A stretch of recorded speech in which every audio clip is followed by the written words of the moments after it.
केन्दुझर जिला जोड़ा पौरपालिका अंतर्गत 13 नंबर वार्ड स्थित खुंट पानी और बाउंस पानी ठारे आयोजित मकर महोत्सव गुरुवार दिन उद्यापित हो 14 तारीख आरंभ होइतिबा एही मकर महोत्सव रे निकट रे थिबा विभिन्न ग्रामर शह शह लोकों को समागम होइतिला।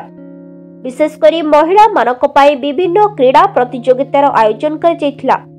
झोटी प्रतियोगिता, पुची खेल, म्यूजिक चेयर, शंख और हुड़ाहुड़ी प्रतियोगितार आयोजन होइतिला। एथिरे बहु संख्यारे महिला प्रतियोगी अंशग्रहण करथिले।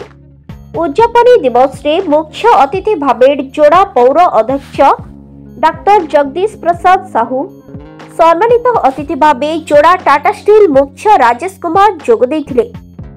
एथिरे आयोजित करथिले बाउंस पानीर समाजसेवी Churchill Mahakud, 13 number councillor Diptiranjan Behera और मेघनाथ पल्लई एवं अन्य सदस्य माने एही मकर महोत्सव को सुचारू रूपे परिचालन करथिले। जोड़ारू रमेश चंद्र महापात्र रिपोर्ट, संघर्ष टीवी।